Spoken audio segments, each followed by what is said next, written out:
എല്ലാ പ്രിയപ്പെട്ട കൂട്ടുകാർക്കും all P S C exam ടിപ്സിലേക്ക് സ്വാഗതം ചെയ്യാണ്. ഇന്നത്തെ ഒരു വീഡിയോ ക്ലാസ് നിങ്ങളുടെ മുന്നിൽ പരിചയപ്പെടുത്തുന്നത് SCRT ടെക്സ്റ്റ് ബുക്കിൽ നിന്നുള്ള ഒരു ഭാഗമാണ്. അമേരിക്കൻ സ്വാതന്ത്ര്യ സമരമൊക്കെ ആയിട്ട് ബന്ധപ്പെട്ട ഭാഗമാണ്. നമ്മുടെ SCRT ടെക്സ്റ്റ് ബുക്കിലെ 10ാം ക്ലാസ്സിലെ സാമൂഹ്യശാസ്ത്രം ടെക്സ്റ്റ് ബുക്കിലെ അധ്യായം 1 ലോകത്തെ സ്വാധീനിച്ച വിപ്ലവങ്ങൾ. വിപ്ലവങ്ങളുമായി ബന്ധപ്പെട്ട് നമ്മുടെ സിലബസിൽ കൃത്യമായിട്ട് പറയുന്നുണ്ട്. അത് കൃത്യമായിട്ട് ഈ ഒരു ചാപ്റ്ററിൽ നിന്നാണ് എടുത്ത് ചോദ്യങ്ങൾ എപ്പോഴും വന്നുകൊണ്ടിരിക്കുന്നത് LD ലെവൽ പരീക്ഷയിൽ. ഈ ഒരു ചാപ്റ്റർ നല്ല രീതിയിൽ ഒന്ന് പഠിച്ചു വെച്ചാൽ ആ ഒരു മേഖലയിൽ നിന്നുള്ള ചോദ്യങ്ങൾക്ക് ഉത്തരം കിട്ടുന്നതായിരിക്കും. ഈ അടുത്ത് നടന്ന LD ലെവൽ പരീക്ഷ 2ഓളം മാർക്കിനുള്ള ചോദ്യങ്ങൾ ഈ ഒരു ചാപ്റ്ററിൽ നിന്ന് വന്നിട്ടുണ്ട്. നമുക്കറിയാം ആ ഒരു ചോദ്യപേപ്പർ നിങ്ങൾ ജസ്റ്റ് ഒന്ന് വിശകലനം ചെയ്താൽ SCRT ടെക്സ്റ്റ് ബുക്കിലെ പല ചാപ്റ്ററിൽ നിന്നുള്ള ചോദ്യങ്ങളാണ് വന്നുകൊണ്ടിരിക്കുന്നത്. നമ്മൾ ഇനി അങ്ങോട്ട് വരാൻ പോകുന്ന LDC പരീക്ഷയ്ക്ക് ഇനി കുറച്ച് ദിവസങ്ങളാണുള്ളത്. ഒരു റിവിഷൻ എന്ന രീതിയിൽ നിങ്ങൾക്ക് അതൊരു റിവിഷനായിട്ട് എടുക്കാം. നമ്മൾ ഈ പറയുന്ന SCRT ടെക്സ്റ്റ് ബുക്കിൽ ഇപ്പോൾ വന്നുകൊണ്ടിരിക്കുന്ന ചാപ്റ്ററുകളെ ബേസ് ചെയ്തിട്ടുള്ള ക്ലാസ്സുകൾ നൽകും. ഒപ്പം നമ്മുടെ പ്രീവിയസ് ആയിട്ടുള്ള ചോദ്യ പേപ്പറിനെ ബേസ് ചെയ്തിട്ടുള്ള ക്ലാസ്സുകൾ നിങ്ങളുടെ മുന്നിലേക്ക് പരിചയപ്പെടുത്തുന്നതായിരിക്കും. അതിനോടൊപ്പം തന്നെ കറണ്ട് അഫയേഴ്സുമായി ബന്ധപ്പെട്ട ഒരു ക്ലാസ്. അങ്ങനെ ഈ 3 ക്ലാസ് ഇടവിട്ടിടവിട്ടായിട്ട് നിങ്ങളുടെ മുന്നിലേക്ക് എത്തും. അതൊരു റിവിഷൻ എന്ന രീതിയിൽ നിങ്ങൾക്ക് എടുക്കാം. അപ്പോൾ എന്തെങ്കിലുമൊക്കെ പുതിയ പോയിന്റുകൾ നിങ്ങൾക്ക് ലഭിക്കുകയാണെങ്കിൽ അത് ഗുണപ്രദമാകും എന്നൊരു രീതിയിലാണ് ഇനി അങ്ങോട്ട് നമ്മൾ ക്ലാസ്സുകൾ നൽകുക. അതിൽ ഒന്നാമത്തെ ക്ലാസ് ആണ് SCRT ടെക്സ്റ്റ് ബുക്കിലെ അമേരിക്കൻ സ്വാതന്ത്ര്യ സമരവുമായി ബന്ധപ്പെട്ട ഭാഗം പരിചയപ്പെടുത്തുന്ന ഈ ഒരു ക്ലാസ്. നമ്മുടെ ഈ അടുത്ത് നടന്ന LD ലെവൽ പരീക്ഷയിൽ ഇതിൽ നിന്നൊരു ചോദ്യം വന്നിട്ടുണ്ട്. 2 ചോദ്യങ്ങൾ ഈ ഒരു ചാപ്റ്ററിൽ നിന്ന് വന്നിട്ടുണ്ട്. ഇന്നത്തെ ഈ ഒരു ക്ലാസ്സിൽ നമ്മൾ പരിചയപ്പെടുന്നത് അമേരിക്കൻ സ്വാതന്ത്ര്യ സമരമാണ്. അതുമായി ബന്ധപ്പെട്ട് ചോദിച്ച ചോദ്യം ഇതാണ്: താഴെ കൊടുത്തിരിക്കുന്ന സംഭവങ്ങൾ കാലഗണന ക്രമത്തിൽ രേഖപ്പെടുത്തുക എന്നതായിരുന്നു നമ്മുടെ ചോദ്യം. അപ്പോൾ ഈ ഒരു ചോദ്യത്തിൽ അമേരിക്കൻ സ്വാതന്ത്ര്യ പ്രഖ്യാപനം, ബോസ്റ്റൺ ടീ പാർട്ടി, പാരീസ് ഉടമ്പടി, 1ാം കോണ്ടിനെന്റൽ കോൺഗ്രസ് എന്നിങ്ങനെ കൊടുത്തിട്ടുണ്ട്. നമുക്ക് ഇതിന്റെ ഉത്തരത്തിലേക്ക്, ഈ ഒരു ടോപ്പിക്ക് പഠിച്ചതിന് ശേഷം നമുക്ക് ഇതിന്റെ ഉത്തരത്തിലേക്ക് വരാം. അപ്പോൾ ഇന്ന് നമ്മളെ ഈ ഒരു ചാപ്റ്ററിൽ നമ്മൾ പഠിക്കാൻ പോകുന്നത് അമേരിക്കൻ സ്വാതന്ത്ര്യ സമരത്തെ കുറിച്ചാണ്. ഈ ഒരു ചാപ്റ്ററിന്റെ തുടക്കത്തിൽ കുറച്ച് കാര്യങ്ങൾ പറഞ്ഞുകൊണ്ടാണ് ഈ ഒരു ചാപ്റ്ററിൽ അമേരിക്കൻ സ്വാതന്ത്ര്യ സമരം എന്ന് പറയുന്ന ടോപ്പിക്കിലേക്ക് പ്രവേശിക്കുന്നത്.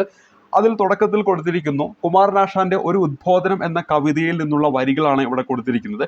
ഇത് അദ്ദേഹത്തിന്റെ കായിക്കരയിലുള്ള സ്മാരകത്തിൽ അവിടെ ഉള്ള വരികളാണ് നമുക്ക് ഇപ്പോൾ ഈ ഒരു ചിത്രത്തിൽ കാണാൻ പറ്റുന്നത്.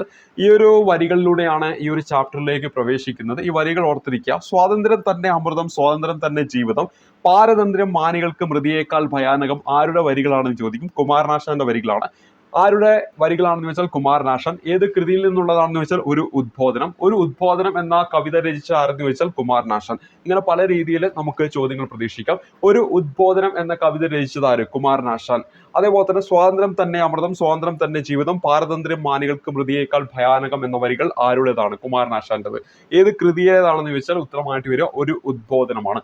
ഒരു ഉദ്ബോധനം എന്ന് പറഞ്ഞാൽ എന്താണ്? ഒരു കവിതയാണെന്ന കാര്യം കൂടി ഓർത്തിരിക്കുക. ഇനി ഈ ഒരു ചാപ്റ്ററിന്റെ ഉള്ളിലേക്ക് വരുമ്പോൾ ആദ്യകാല വിപ്ലവങ്ങൾക്ക് പ്രേരകമായ പ്രധാന ഘടകം, എന്താണെന്ന് ചോദിച്ചാൽ അവിടെ ഉത്തരമായിട്ട് വരേണ്ടത് നവോത്ഥാനമാണ്, അല്ലെങ്കിൽ റിനേസൻസ് ആണെന്ന കാര്യം ഓർത്തിരിക്കുക. ആദ്യകാല വിപ്ലവങ്ങൾക്ക് പ്രേരകമായ പ്രധാന ഘടകം നവോത്ഥാനമാണ് എന്ന് പറഞ്ഞാൽ അത് ശരിയായിട്ടുള്ള ഒരു സ്റ്റേറ്റ്മെന്റ് ആണ്. ഇനി അടുത്തായിട്ട് ഇവിടെ പറയുന്നത് എന്താണ്? യുക്തിരഹിതമായ വിശ്വാസങ്ങളെയും സമ്പ്രദായങ്ങളെയും ചോദ്യം ചെയ്യാൻ നവോത്ഥാനത്തിന്റെ ഫലമായിട്ട് രൂപം കൊണ്ട ഈ പുതിയ കാഴ്ചപ്പാടുകൾ മനുഷ്യനെ പ്രേരിപ്പിച്ചു എന്നാണ് പറയുന്നത്. നവോത്ഥാനത്തിന്റെ ഫലമായി ശാസ്ത്രരംഗത്തുണ്ടായ പുരോഗതി 18ാം നൂറ്റാണ്ടിൽ യൂറോപ്പിൽ എന്നാണ് ജ്ഞാനോദയത്തിന് രൂപം നൽകി എന്നാണ് പറയുന്നത്. സ്വാതന്ത്ര്യം, ജനാധിപത്യം, സമത്വം, ദേശീയത തുടങ്ങിയ ആശയങ്ങൾ ജ്ഞാനോദയ ചിന്തകർ എന്താണ് പ്രചരിപ്പിച്ചു. അന്ന് നിലവിലുണ്ടായിരുന്ന ഏകാധിപത്യ വ്യവസ്ഥകളെ എതിർക്കാൻ ലോകത്തിന്റെ വിവിധ ഭാഗങ്ങളിലുള്ള ജനങ്ങൾക്ക് ഇത് പ്രചോദനം നൽകി. ഈ എതിർപ്പുകൾ എന്താണ്? പല നാടുകളിലും ജനകീയ വിപ്ലവമായിട്ട് വികസിച്ചു. അത്തരം ചില വിപ്ലവങ്ങളെയും അവയുടെ ഫലങ്ങളെയും കുറിച്ചാണ് ഈ ഒരു ചാപ്റ്ററിൽ എന്ത് ചെയ്യുന്നത്? പറഞ്ഞു പോകുന്നത്. ഇതാണ് ഈ ഒരു ചാപ്റ്ററിന്റെ ഇൻട്രൊഡക്ഷൻ എന്ന് പറയുന്നത്. ഒരു പെട്ടിക്കൂടിനുള്ളിൽ ജ്ഞാനോദയത്തെ കുറിച്ച് കുറച്ച് കാര്യങ്ങൾ ഇവിടെ പറയുന്നുണ്ട്. യൂറോപ്പിൽ ശാസ്ത്രരംഗത്തുണ്ടായ കണ്ടുപിടുത്തങ്ങളാണ് ജ്ഞാനോദയം എന്ന ഭൗതികവും സാംസ്കാരികവുമായ പ്രസ്ഥാനത്തിന് രൂപം നൽകിയത്. യുക്തിചിന്തയ്ക്ക് പ്രാധാന്യം നൽകിയ ജ്ഞാനോദയ ചിന്തകർ സമൂഹം നിരന്തരം പുരോഗതിയിലേക്ക് വളരുകയാണെന്ന് അഭിപ്രായപ്പെട്ടു എന്ന കാര്യം ഓർക്കുക. അപ്പോൾ ഇവിടെ എന്താണ് ഈ ഒരു ചാപ്റ്ററിന്റെ തുടക്കത്തിൽ പറയുന്നത്? ആദ്യകാല വിപ്ലവങ്ങൾക്ക് പ്രേരകമായ പ്രധാന ഘടകം എന്താണെന്ന് ചോദിച്ചാൽ അത് നവോത്ഥാനമാണെന്ന് നമ്മൾ തുടക്കത്തിൽ പരിചയപ്പെട്ടു. പിന്നെ എന്താണ് പറഞ്ഞത്? നവോത്ഥാനത്തിന്റെ ഫലമായിട്ട് 18ാം നൂറ്റാണ്ടിൽ യൂറോപ്പിലുണ്ടായ ശാസ്ത്ര പുരോഗതിയെ തുടർന്ന് രൂപം കൊണ്ട പ്രസ്ഥാനമാണ് എന്തെന്ന് പറയുന്നത്? ജ്ഞാനോദയം എന്ന് പറയുന്നത്. സിമ്പിളായിട്ട് അങ്ങനെ നമുക്ക് ഓർത്തിരിക്കാം. എൻലൈറ്റ്മെന്റ്. ചിലപ്പോൾ പരീക്ഷ ചോദിക്കാം എന്താണ് എൻലൈറ്റ്മെന്റ് എന്നതിന്റെ മലയാളം, നമ്മുടെ ഈ പറയുന്ന മലയാളം പരിഭാഷ എന്ന ഭാഗത്ത് വേണമെങ്കിൽ എടുത്ത് ചോദിക്കാം. അതെന്താണ്? ജ്ഞാനോദയമാണെന്ന കാര്യം ഓർത്തിരിക്കുക. അപ്പോൾ നവോത്ഥാനത്തിന്റെ ഫലമായിട്ട് എന്താണ് നമ്മൾ പറഞ്ഞത്? ആദ്യകാല വിപ്ലവങ്ങൾക്ക് പ്രേരകമായ പ്രധാന ഘടകം നവോത്ഥാനമാണെന്ന് നമ്മൾ പറഞ്ഞു.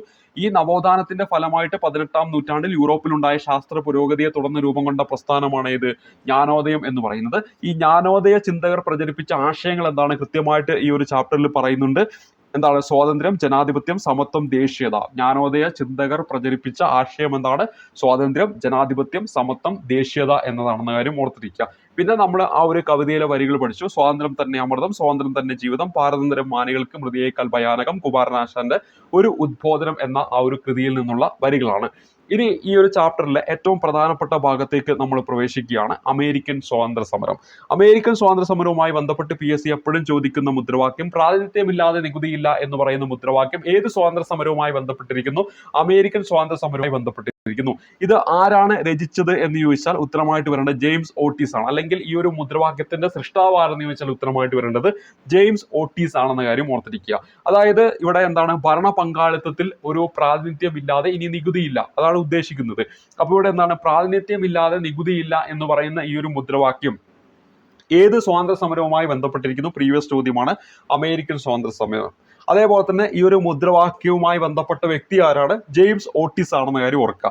ജെയിംസ് ഓട്ടീസ് രൂപം നൽകിയ അമേരിക്കൻ സ്വാതന്ത്ര്യ സമരവുമായി ബന്ധപ്പെട്ട മുദ്രാവാക്യമാണ് നമ്മുടെ ഈ പറയുന്ന പ്രാതിനിധ്യമില്ലാതെ നികുതിയില്ല എന്ന് പറയുന്ന മുദ്രാവാക്യം. അതായത് 18ാം നൂറ്റാണ്ടിന്റെ രണ്ടാം പകുതിയിൽ വടക്കേ അമേരിക്കയുടെ വിവിധ ഭാഗങ്ങളിലേക്കൊക്കെ മുഴങ്ങിക്കേട്ട ഒരു മുദ്രാവാക്യമാണ് ഈ പറയുന്ന അമേരിക്കൻ സ്വാതന്ത്ര്യ സമരവുമായി ബന്ധപ്പെട്ട നമ്മുടെ പ്രാതിനിധ്യമില്ലാതെ നികുതിയില്ല എന്ന മുദ്രാവാക്യം. 18ാം നൂറ്റാണ്ടിന്റെ രണ്ടാം പകുതിയിൽ വടക്കേ അമേരിക്കയുടെ വിവിധ ഭാഗങ്ങളിൽ മുഴങ്ങിക്കേട്ട മുദ്രാവാക്യമാണ് പ്രാതിനിധ്യമില്ലാതെ നികുതിയില്ല. ഇത് ആരുമായി ബന്ധപ്പെട്ടിരിക്കുന്നു? അല്ലെങ്കിൽ ഈ ഒരു മുദ്രാവാക്യത്തിന് ഉപജ്ഞാതാവ് ആരെന്ന് ചോദിച്ചാൽ ഉത്തരമായിട്ട് വരേണ്ടത് ജെയിംസ് ഓട്ടീസ് ആണ്. ഇതെല്ലാം പ്രീവിയസ് ആയിട്ട് ചോദിച്ചിട്ടുള്ളതാണ്, കൃത്യമായിട്ട് പഠിക്കുക. ഇനി അടുത്തായിട്ട് നമ്മൾ ഈ ഒരു ചാപ്റ്ററിലേക്ക് വരുമ്പോൾ അടുത്തായിട്ട് ഇവിടെ പറയുന്നത് എന്താണ്? 16ാം നൂറ്റാണ്ടിന്റെ ആരംഭം മുതൽ യൂറോപ്പിൽ നിന്ന് വടക്കേ അമേരിക്കയിലേക്ക് ജനങ്ങൾ എന്താണ് കുടിയേറാൻ തുടങ്ങി. യൂറോപ്പിൽ നിന്ന് വടക്കേ അമേരിക്കയിലേക്ക് 16ാം നൂറ്റാണ്ടിന്റെ ആരംഭം മുതൽ എന്താണ് ജനങ്ങൾ കുടിയേറാൻ തുടങ്ങി. വിഭവങ്ങൾ കൈയടക്കുക എന്നതായിരുന്നു കുടിയേറ്റത്തിന്റെ പ്രധാന ലക്ഷ്യം. അപ്പൊ നമ്മുടെ ഇന്ത്യയിലേക്ക് ബ്രിട്ടീഷുകാരൊക്കെ വരുന്ന എന്താണ്, വിഭവങ്ങളൊക്കെ കൈയടക്കാൻ വേണ്ടിയിട്ട് എന്നതുപോലെ തന്നെ 16ാം നൂറ്റാണ്ടിന്റെ ആരംഭം മുതൽ യൂറോപ്പിൽ നിന്ന് വടക്കേ അമേരിക്കയ്ക്ക് ജനങ്ങൾ കുടിയേറിയതിന്റെ പ്രധാനപ്പെട്ട ലക്ഷ്യം എന്ത് തന്നെയായിരുന്നു? വിഭവങ്ങൾ കൈയടക്കുക എന്നതായിരുന്നു. 18ാം നൂറ്റാണ്ടോടെ ഇംഗ്ലണ്ട് വടക്കേ അമേരിക്കയുടെ കിഴക്കൻ തീരങ്ങളിൽ എന്താണ് 13 കോളനികൾ സ്ഥാപിച്ചു. അപ്പൊ എവിടെയാണ്? കിഴക്കൻ തീരങ്ങളാണ്. ചിലപ്പോൾ ഈ സ്റ്റേറ്റ്മെന്റ് ഒക്കെ എന്താണ് പടിഞ്ഞാറൻ തീരം എന്നൊക്കെ പറഞ്ഞിട്ട് തിരുത്തി നമുക്ക് തരാം. അപ്പോൾ ഇവിടെ കൃത്യമായിട്ട് SCR ടെക്സ്റ്റ് ബുക്കിൽ പറഞ്ഞു പോകുന്ന വളരെ പ്രധാനപ്പെട്ട കുറച്ച് പോയിന്റുകളാണ് നമ്മൾ തുടക്കത്തിൽ പരിചയപ്പെട്ടത്.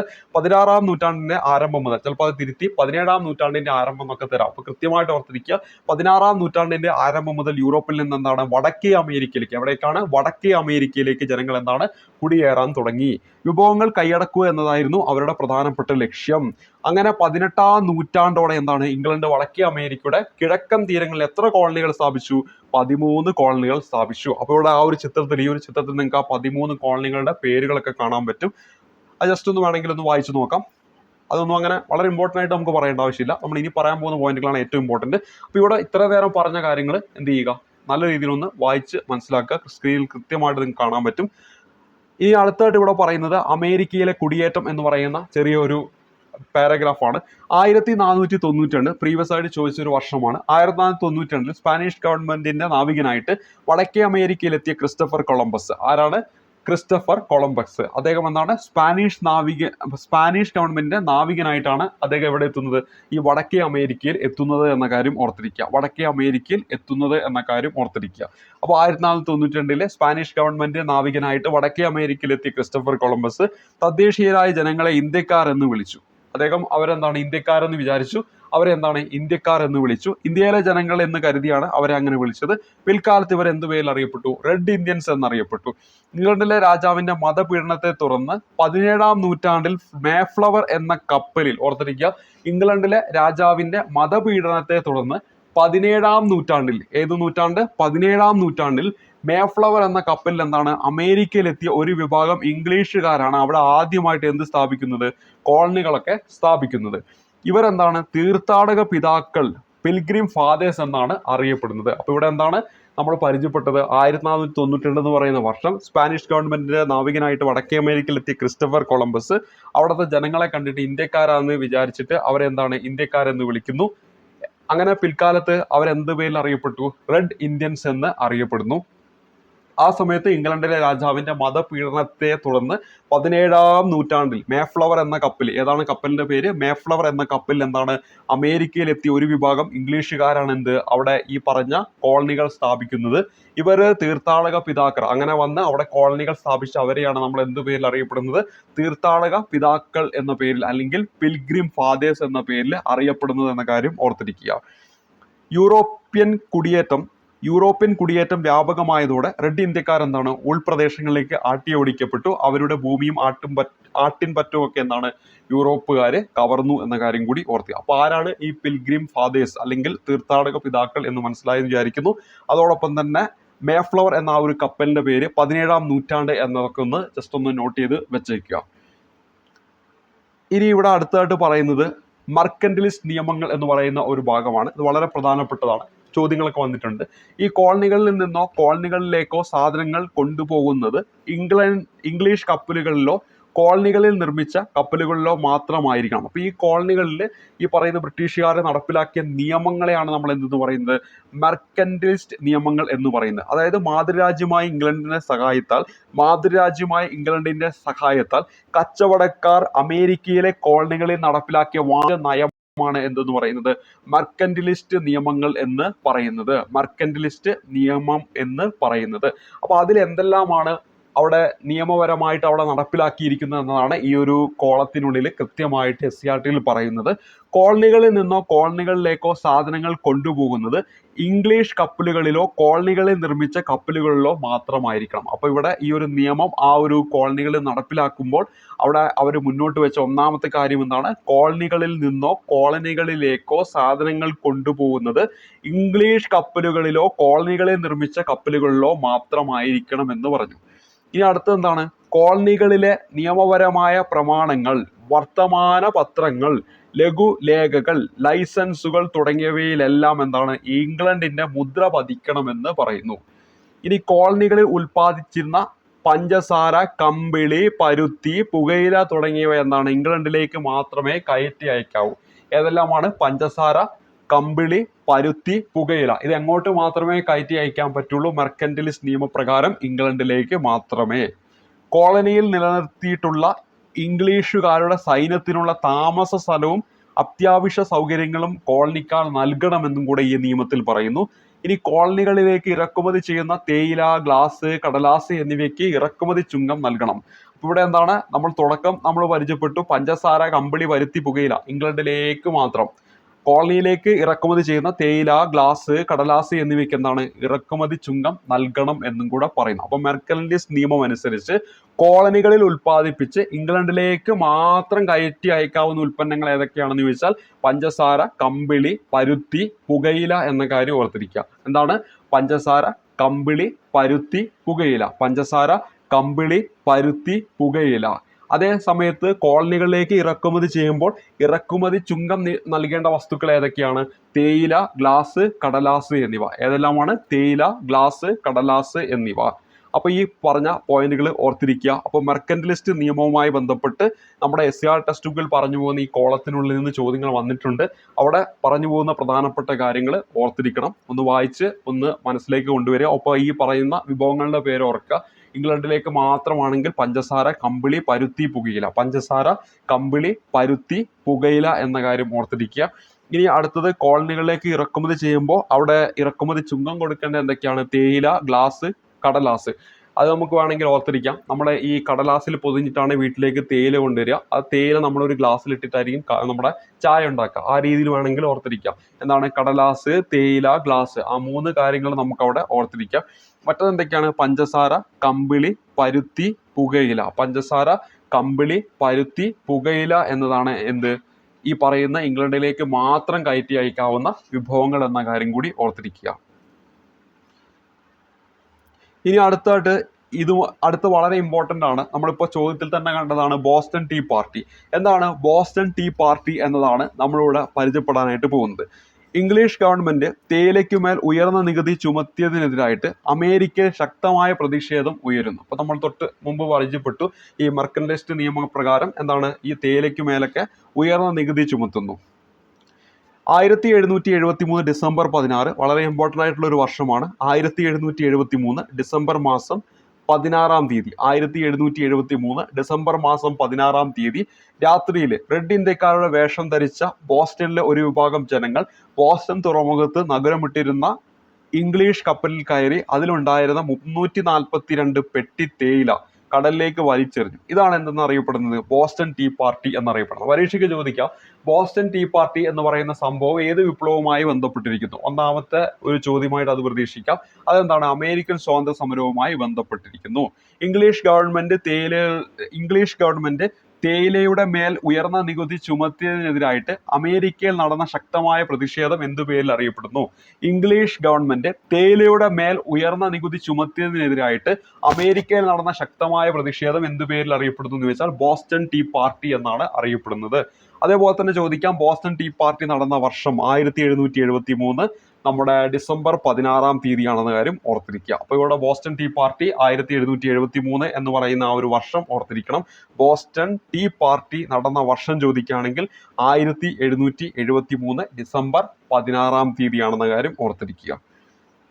ഇനി അടുത്തതായിട്ട് ഈ ഒരു ചാപ്റ്ററിൽ പറഞ്ഞു പോകുന്നത് ഇംഗ്ലീഷുകാരുടെ ചൂഷണ നിയമങ്ങൾക്കെതിരായിട്ട് പോരാടാൻ ചില ചിന്തകരുടെ ആശയങ്ങൾ കോളനിക്കാർക്ക് പ്രചോദനം നൽകി. അവരുടെ ആശയങ്ങളും പരിചയപ്പെടാം. അതിൽ ഒന്നാമതായിട്ട് ഇവിടെ പറയുന്ന പേര് ജോൺ ലോക്ക് എന്നാണ്. ജോൺ ലോക്ക് പറഞ്ഞത് മനുഷ്യന് ചില മൗലികാവകാശങ്ങളുണ്ട്, അതിനെ ഹനിക്കാൻ ഒരു ഗവൺമെന്റിനും അവകാശമില്ല. ഇത് നമ്മൾ എങ്ങനെയാണ് പഠിച്ചു വെക്കുന്നത്? മനുഷ്യന് ചില മൗലിക അവകാശങ്ങളുണ്ട്, അതിനെ ലോക്ക് ചെയ്യാൻ ഒരു ഗവൺമെന്റിനും അവകാശമില്ല എന്ന് പഠിച്ചാൽ മതി. അപ്പൊ ജോൺ ലോക്കാണ് ഇങ്ങനെ പറഞ്ഞതെന്ന് നമുക്ക് കിട്ടും. അപ്പൊ ഇത് എന്തുമായി ബന്ധപ്പെട്ടിരിക്കുന്നു?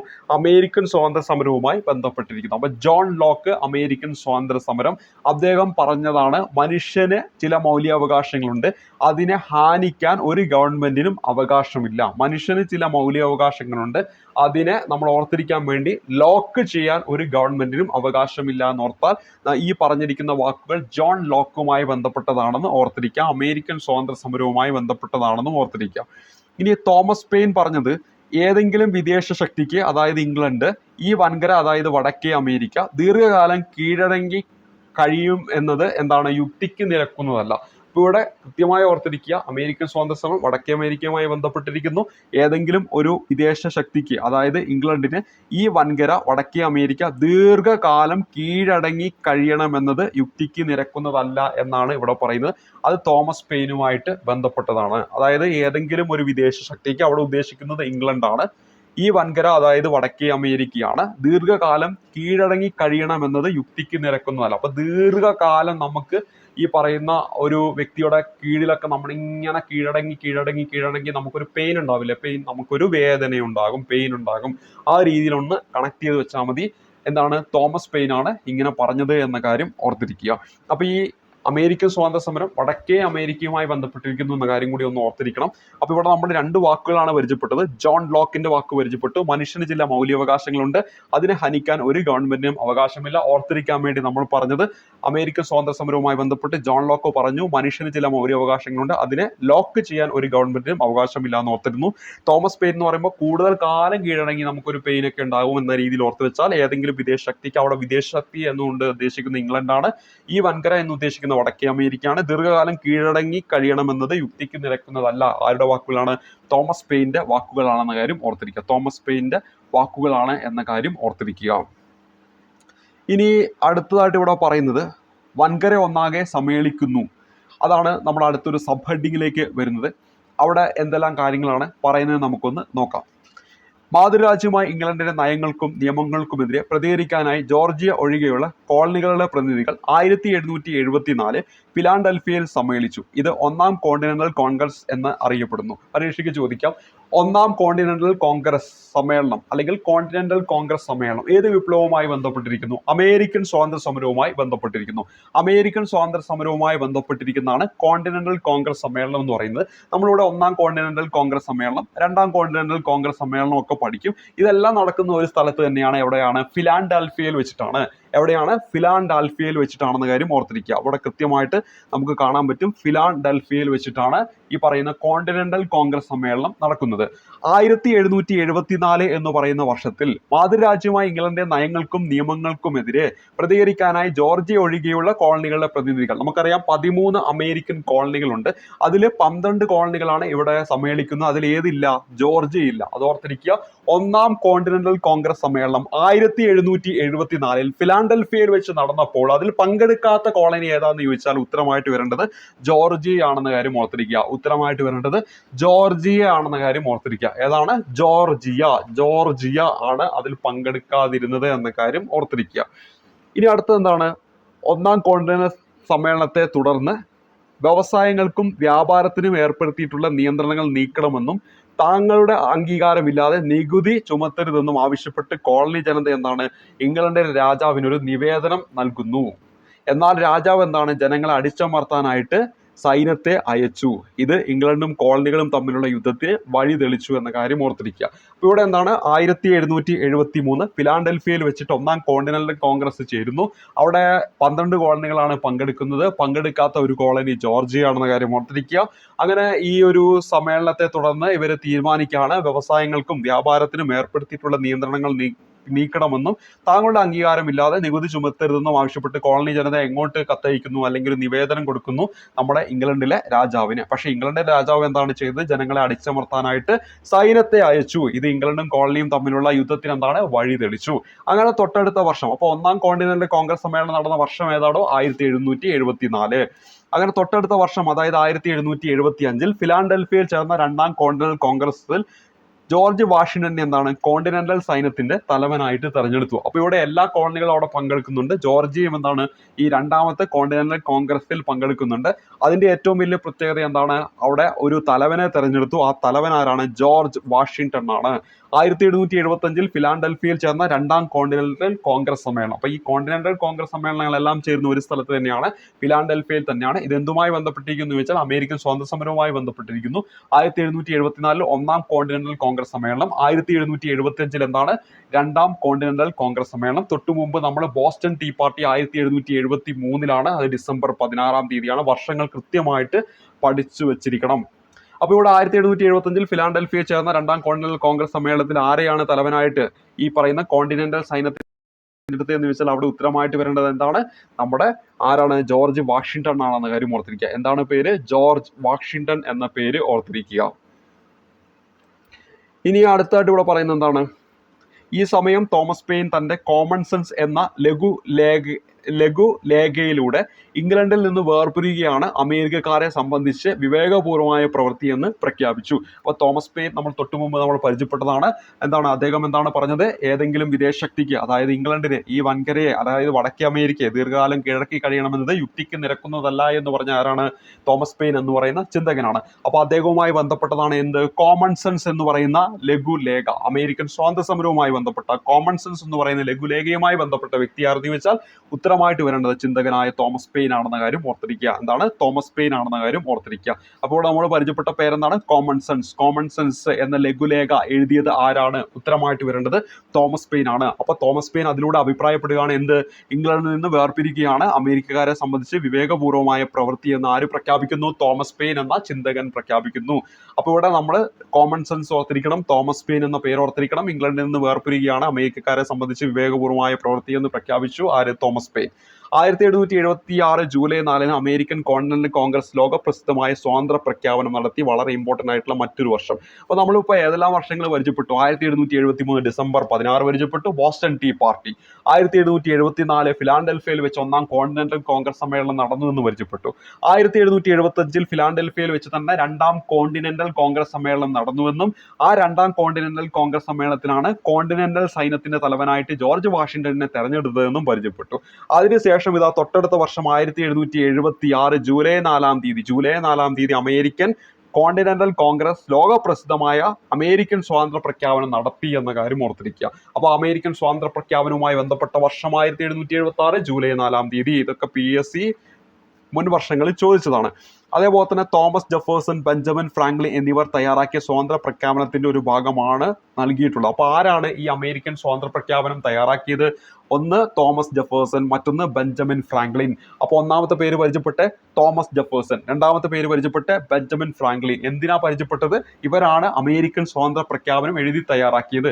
അമേരിക്കൻ സ്വാതന്ത്ര്യ പ്രഖ്യാപനം എഴുതി തയ്യാറാക്കിയ രണ്ട് വ്യക്തികളുടെ പേര് പരിചയപ്പെട്ടു: Thomas Jefferson, Benjamin Franklin. Thomas Jefferson, Benjamin Franklin. അതേപോലെ തന്നെ 1776 ജൂലൈ 4, 1776 ജൂലൈ 4-ാം തീയതിയാണ് എന്ത്? അമേരിക്കൻ കോണ്ടിനെന്റ് കോൺഗ്രസ് എന്നാണ് ലോകപ്രസിദ്ധമായിട്ടുള്ള സ്വാതന്ത്ര്യ പ്രഖ്യാപനം നടത്തിയത് എന്ന കാര്യം കൂടി ഓർത്തിരിക്കുക. അപ്പോൾ ഇവിടെ നമ്മൾ കോമൺ സെൻസ് എന്ന് പറയുന്ന ഒരു ലഘുലേഖയും പരിചയപ്പെട്ടു. അതാരുമായി ബന്ധപ്പെട്ടിരിക്കുന്നു? തോമസ് പെയിനുമായി ബന്ധപ്പെട്ടിരിക്കുന്നു. അതേപോലെ തന്നെ അമേരിക്കൻ സ്വാതന്ത്ര്യ പ്രഖ്യാപനം അതാരുമായി ബന്ധപ്പെട്ടിരിക്കുന്നു? രണ്ട് പേരുകൾ, തോമസ് ജെഫേഴ്സണും ബെഞ്ചമിൻ ഫ്രാങ്ക്ലിനും. അപ്പോൾ ഈ രണ്ട് പേരുകളും ഓർത്തിരിക്കണം, പരീക്ഷയ്ക്ക് നിർബന്ധമായിട്ടും പഠിക്കണം. അപ്പോൾ ഇതാണ് അമേരിക്കൻ സ്വാതന്ത്ര്യ പ്രഖ്യാപനവുമായി ബന്ധപ്പെട്ട് ഇവിടെ നൽകിയിരിക്കുന്നത്. എല്ലാ മനുഷ്യരും തുല്യരായി സൃഷ്ടിക്കപ്പെട്ടിരിക്കുന്നു. അവരുടെ സൃഷ്ടാവ് എല്ലാവർക്കും ഒഴിവാക്കാനാകാത്ത ചില അവകാശങ്ങൾ നൽകിയിട്ടും ജീവിതം, സ്വാതന്ത്ര്യം, ജീവിത സൗഖ്യം എന്നിവയ്ക്കുള്ള അവകാശങ്ങൾ അവയിൽ ഉൾപ്പെടുന്നവയാണ്. ഈ അവകാശങ്ങൾ നേടിയെടുക്കാൻ ഭരിക്കപ്പെടുന്നവരുടെ അംഗീകാരം ലഭിച്ച ഭരണകൂടങ്ങൾ രൂപീകരിക്കപ്പെടണം. ഏതെങ്കിലും ഭരണം ഈ ലക്ഷ്യങ്ങളെ നശിപ്പിക്കുന്ന തരത്തിലാവുകയാണെങ്കിൽ അതിനെ മാറ്റുകയോ ഇല്ലാതാക്കുകയോ ചെയ്യാനുള്ള അവകാശം ജനങ്ങൾക്ക് എന്ന് തുടരുന്നതാണ് എന്ത്? അമേരിക്കൻ സ്വാതന്ത്ര്യ പ്രഖ്യാപനം. അവിടെ ഓർത്തിരിക്കുക, എല്ലാ മനുഷ്യരും തുല്യരാണ് എന്ന് പറഞ്ഞുകൊണ്ടാണ് എന്ത് തുടങ്ങുന്നത്? അമേരിക്കൻ സ്വാതന്ത്ര്യ പ്രഖ്യാപനം തുടങ്ങുന്നത്. അപ്പോൾ ഇതിൽ എന്തെങ്കിലും ഒരു സെന്റൻസ് നൽകിയിട്ട് വേണമെങ്കിൽ ഇത് എന്തുമായി ബന്ധപ്പെട്ടിരിക്കുന്നു എന്ന് ചോദിക്കാം. അപ്പോൾ ആ തുടക്കത്തിൽ മാത്രം ഒന്ന് ഓർത്തിരിക്കുക, എല്ലാ മനുഷ്യരും തുല്യരായി സൃഷ്ടിക്കപ്പെട്ടിരിക്കുന്നു എന്ന് പറഞ്ഞു തുടങ്ങുന്നത് എന്താണ്? 1776 ജൂലൈ 4-ാം തീയതി ഈ പറയുന്ന അമേരിക്കൻ സ്വാതന്ത്ര്യ പ്രഖ്യാപനം അതുമായി ബന്ധപ്പെട്ടതാണെന്ന കാര്യം ഓർത്തിരിക്കുക. അമേരിക്കൻ സ്വാതന്ത്ര്യ പ്രഖ്യാപനം തയ്യാറാക്കിയത് തോമസ് ജെഫേഴ്സണും ബെഞ്ചമിൻ ഫ്രാങ്ക്ലിനുമാണ്. 1776 ജൂലൈ 4-ാം തീയതിയാണ് ചരിത്ര പ്രസിദ്ധമായ അമേരിക്കൻ സ്വാതന്ത്ര്യ പ്രഖ്യാപനം നടക്കുന്നത്. അതേപോലെ തന്നെ എല്ലാവർക്കും ചില അവകാശങ്ങളുണ്ട്, എല്ലാ മനുഷ്യരും തുല്യരാണ്. ഇതൊക്കെയാണ് എന്ത്? ഈ ഒരു പ്രഖ്യാപനം നമ്മൾ വായിക്കുന്ന സമയത്ത് നമുക്ക് മനസ്സിലാക്കാൻ പറ്റുന്നത്. അതിൽ ആ തുടക്കത്തിലെ വാക്കൊന്ന് ഓർത്തു വെച്ചേക്കുക, എല്ലാ മനുഷ്യരും തുല്യരായി സൃഷ്ടിക്കപ്പെട്ടിരിക്കുന്നു എന്ന് തുടങ്ങുന്നത് എന്താണ്? അമേരിക്കൻ സ്വാതന്ത്ര്യ പ്രഖ്യാപനമാണെന്ന കാര്യം ഓർത്തിരിക്കുക. ഇനി നമ്മൾ അടുത്തായിട്ട് പരിചയപ്പെടുന്നത് സ്വാതന്ത്ര്യ പ്രഖ്യാപനത്തോടെ എന്തൊക്കെയാണ് ഇനി സംഭവിച്ചത്. സ്വാതന്ത്ര്യ പ്രഖ്യാപനത്തോടെ ഇംഗ്ലണ്ടും അമേരിക്ക കോളനികളും തമ്മിൽ എന്താണ്? യുദ്ധം ആരംഭിക്കുന്നു. 1781 എന്താണ്? അങ്ങനെ ആ യുദ്ധം അവസാനിക്കുന്നു. അപ്പോൾ 1776 എന്ന് പറയുന്ന വർഷം ജൂലൈ 4-ാം തീയതി സ്വാതന്ത്ര്യ പ്രഖ്യാപനം നടക്കുന്നു. അതിനുശേഷം അമേരിക്കയും അതേപോലെ തന്നെ ഈ പറയുന്ന ഇംഗ്ലണ്ടും തമ്മിൽ യുദ്ധം വരികയാണ്. അങ്ങനെ ആ യുദ്ധത്തിൽ 1781 എന്ന് പറയുന്ന വർഷത്തിൽ എന്താണ്? യുദ്ധം അവസാനിക്കുന്നു. അതേ തുടർന്ന് 1783 പാരീസ് ഉടമ്പടി പ്രകാരം ഇംഗ്ലണ്ട് 13 കോളനികളുടെ സ്വാതന്ത്ര്യം അംഗീകരിക്കുന്നു. അപ്പൊ എന്താണ്? 13 കോളനികൾക്കും എന്താണ്? ഇംഗ്ലണ്ട് സ്വാതന്ത്ര്യം കൊടുക്കുന്നു. ആ പ്രഖ്യാപനം ഏതാന്ന് ചോദിച്ചാൽ അത് പാരീസ് ഉടമ്പടിയാണ്. പാരീസ് ഉടമ്പടി എന്തുമായി ബന്ധപ്പെട്ടിരിക്കുന്നു? അത് നമുക്ക് ഓർത്തിരിക്കാം, അത് അമേരിക്കൻ സ്വാതന്ത്ര്യ സമരവുമായി ബന്ധപ്പെട്ടിട്ടുണ്ട് എന്ന കാര്യം ഓർത്തിരിക്കുക. പാരീസ് ഉടമ്പടി അമേരിക്കൻ സ്വാതന്ത്ര്യ സമരവുമായി ബന്ധപ്പെട്ടിട്ടുണ്ട്. നമ്മൾ ഇന്ത്യ ചരിത്രം പഠിക്കും, അവിടെ ഒരു പാരീസ് ഉടമ്പടി നമ്മൾ പഠിക്കുന്നതായിരിക്കും. ഇതെന്താണ്? 1783 അമേരിക്കൻ സ്വാതന്ത്ര്യ സമരവുമായി ബന്ധപ്പെട്ടതാണ് പാരീസ് ഉടമ്പടി. അപ്പോൾ ഇവിടെ യുദ്ധം വരുന്നു. 1781 എന്താണ്? യുദ്ധം അവസാനിക്കുന്നു. അതിനുശേഷം 1783 എന്താണ്? പാരീസ് ഉടമ്പടിയിലൂടെ ഈ പറയുന്ന 13 കോളനികളുടെ സ്വാതന്ത്ര്യം അംഗീകരിച്ചു. അപ്പോൾ പരീക്ഷയ്ക്ക് ചോദിക്കാം, ഇംഗ്ലണ്ടിലെ 13 കോളനികളുടെ സ്വാതന്ത്ര്യം അംഗീകരിച്ച ഉടമ്പടി.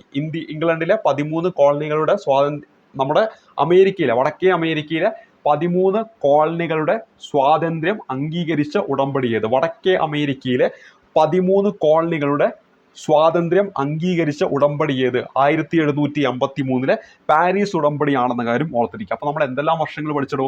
1773 ഡിസംബർ 16-ാം തീയതി ബോസ്റ്റൺ ടീ പാർട്ടി പഠിച്ചു. 1774 ഫിലാഡൽഫിയയിൽ ചേർന്ന 1-ാം കോണ്ടിനൽ കോൺഗ്രസിന്റെ വർഷം പഠിച്ചു.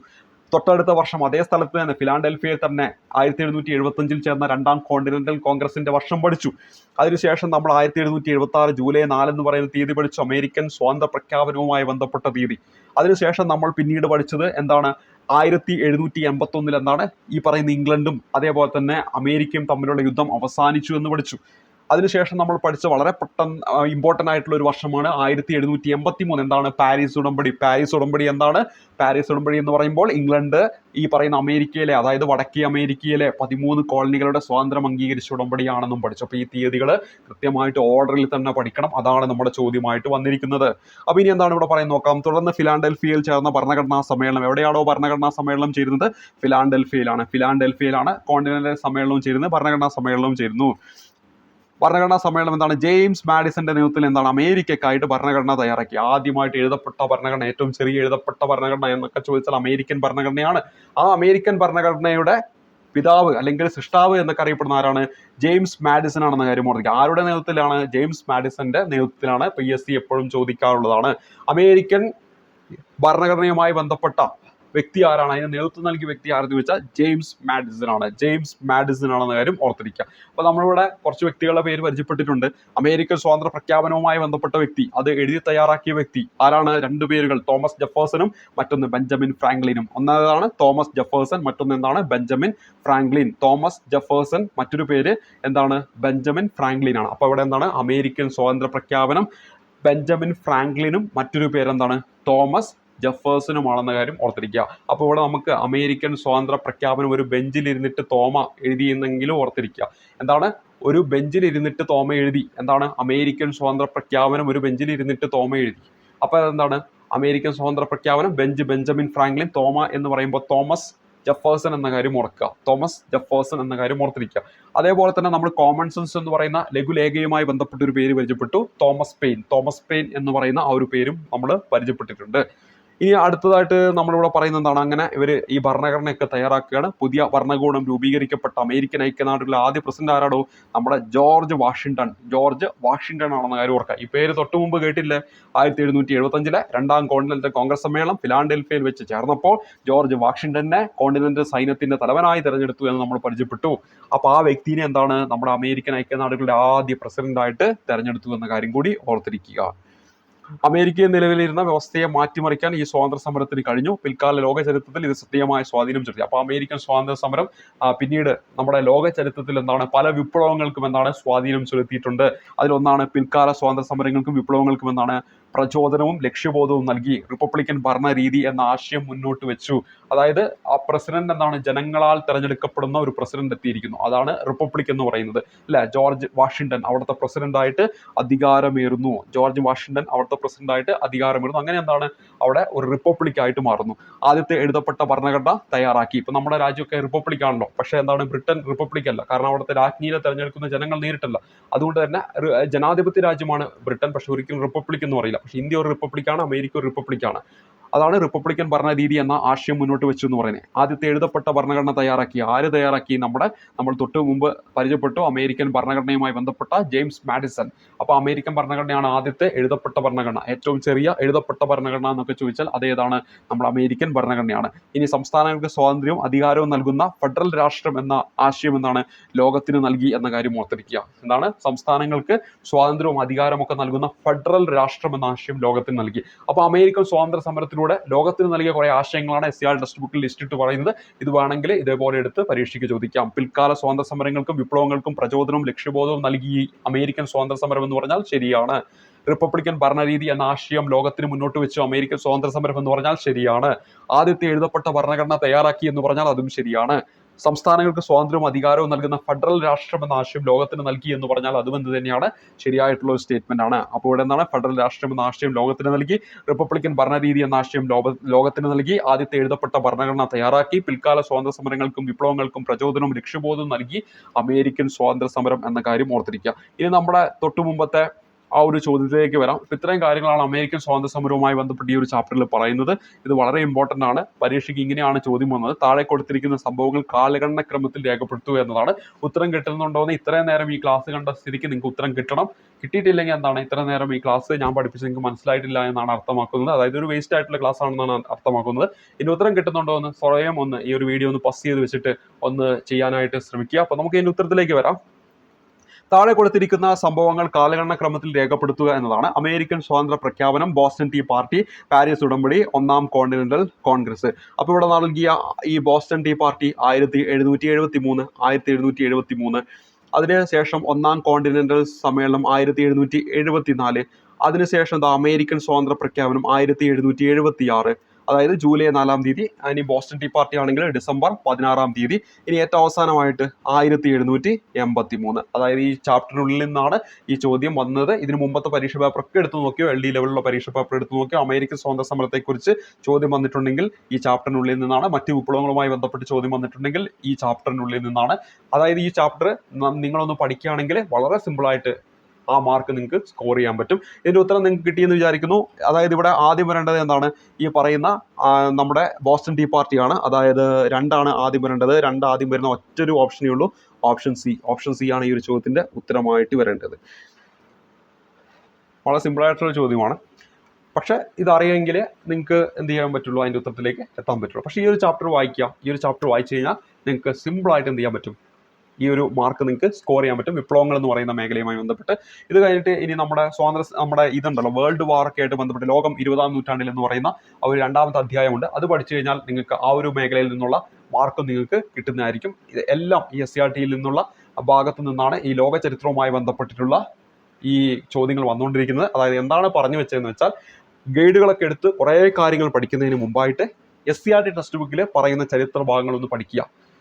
അത് പഠിച്ചു കഴിഞ്ഞാൽ നിങ്ങൾക്ക് മാർക്ക് കിട്ടും. അത് എന്താണ്, നമ്മുടെ ഈ പ്രീവിയസ് ക്വസ്റ്റ്യൻ പേപ്പർ നോക്കുമ്പോൾ നിങ്ങൾക്ക് മനസ്സിലാക്കാൻ പറ്റും. അതിനുശേഷം നിങ്ങൾ എന്ത് ചെയ്യണം, പ്രീവിയസ് ക്വസ്റ്റ്യൻ പേപ്പർ വർക്കൗട്ട് ചെയ്യുമ്പോൾ എന്തെങ്കിലുമൊക്കെ പുതിയ പോയിന്റുകളൊക്കെ ഉണ്ടെങ്കിൽ അത് നിങ്ങൾക്ക് കിട്ടുന്നതായിരിക്കും. അപ്പോൾ ഇന്നത്തെ ഈ ക്ലാസ്സിൽ നമ്മൾ അമേരിക്കൻ സ്വാതന്ത്ര്യ സമരവുമായി ബന്ധപ്പെട്ട കാര്യങ്ങളാണ് പഠിച്ചത്.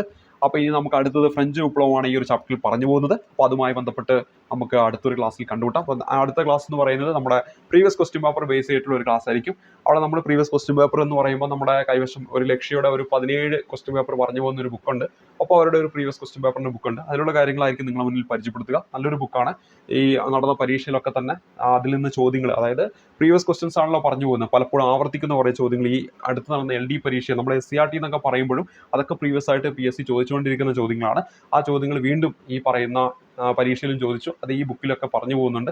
അപ്പോൾ ഈ ബുക്കും കൂടെ നമ്മളൊന്ന് വർക്ക് ചെയ്യുമ്പോൾ നമുക്ക് തീർച്ചയായിട്ടും നിങ്ങൾക്കൊരു റിവിഷൻ ആയിരിക്കും, ഒപ്പം കുറേ പുതിയ കാര്യങ്ങൾ ചിലപ്പോൾ ലഭിക്കുന്നതുമായിരിക്കും. അപ്പോൾ എന്തായാലും നമുക്ക് അടുത്ത ക്ലാസ്സിൽ പ്രീവിയസ് ആയിട്ടുള്ള അതിലെ കുറച്ച് ചോദ്യങ്ങളും അതേപോലെ തന്നെ അനുബന്ധ കാര്യങ്ങളൊക്കെ ആയിട്ട് കണ്ടുകൂട്ടാം. അതിനുശേഷം നമ്മൾ ഓൾറെഡി നിങ്ങളുടെ മുന്നിൽ പരിചയപ്പെടുത്തിയ നമ്മുടെ അസൈലം PSCയുടെ ഒരു കറണ്ട് അഫയേഴ്സിൻ്റെ ബുക്കുണ്ട്. ആ ബുക്കിൽ പറഞ്ഞു പോകുന്ന കറണ്ട് അഫയേഴ്സ് ആയിരിക്കും ഞാൻ നിങ്ങളുടെ മുന്നിൽ ക്ലാസ്സുകളായിട്ട് പരിചയപ്പെടുത്തുക. അപ്പോൾ ആ ബുക്ക് പഠിക്കുക വഴി ഒരു റിവിഷനായിട്ട് നിങ്ങൾക്ക് എടുക്കാം. ഒപ്പം എന്തെങ്കിലുമൊക്കെ പുതിയ കാര്യങ്ങൾ കിട്ടുകയാണെങ്കിൽ അതും തീർച്ചയായിട്ടും നിങ്ങൾക്ക് ഗുണപ്രദമായിരിക്കും. പിന്നെ കറണ്ട് അഫയേഴ്സ് ഒക്കെ പഠിക്കുന്നവർ ഫോളോ ചെയ്യാൻ പറ്റിയ ഒരു ക്ലാസ് എന്ന് പറയുന്നത് എനിക്ക് ഏറ്റവും ഇഷ്ടപ്പെട്ട ഒരു ക്ലാസ്സാണ് ആസ്ത അക്കാഡമിയുടെ സാറിൻ്റെ ക്ലാസ്. അതിൻ്റെ PDF നോട്ട്സ് ഒക്കെ സാറിൻ്റെ തന്നെ ടെലഗ്രാം ചാനലിൽ അവൈലബിൾ ആണ്. നല്ല മനോഹരമായിട്ട് നമുക്ക് പരീക്ഷയ്ക്ക് ആവശ്യമായിട്ടുള്ള ഈ അടുത്ത് നടന്ന പരീക്ഷയിൽ പോലും ആ ക്ലാസ്സിൽ നിന്ന് കുറേ ചോദ്യങ്ങൾ വന്നിട്ടുണ്ട്. കാരണം ആ ക്ലാസ് എല്ലാം കണ്ടിട്ടുണ്ട്. അതുകൊണ്ടാണ് ചോദ്യങ്ങൾ വന്നു എന്ന് ഞാൻ ഇവിടെ 100% ഉറപ്പോടുകൂടി പറയുന്നത്. അപ്പോൾ ആ ക്ലാസ്സുകൾ അദ്ദേഹത്തിൻ്റെ യൂട്യൂബ് ചാനലിൽ പോയി കഴിഞ്ഞാൽ കാണാൻ പറ്റും. ആ ക്ലാസ്സുകളെല്ലാം തന്നെ നമ്മൾ ജനുവരി 2023 മുതൽ ഇങ്ങോട്ട് ഇപ്പം 2024 ക്ലാസ്സുകൾ അദ്ദേഹം ഇട്ടുകൊണ്ടിരിക്കുകയാണ്. അത് മാത്രം കണ്ടാൽ തന്നെ ഒരു പക്ഷേ നിങ്ങൾക്ക് കറണ്ട് അഫയേഴ്സിന് മാർക്ക് കിട്ടുന്നതായിരിക്കും. അത്ര ഡെഡിക്കേറ്റ് ആയിട്ട് സാറിൻ്റെ ക്ലാസ്, നമുക്കറിയാം സാറ് വളരെ എന്താ പറയുക, ഡെഡിക്കേറ്റ് ആയിട്ട് നമുക്ക് ഒരു ജോലി കിട്ടണം എന്നൊരു ആത്മവിശ്വാസത്തോടു കൂടിയാണ് എല്ലാ ക്ലാസ്സുകളും ചെയ്യുന്നത്.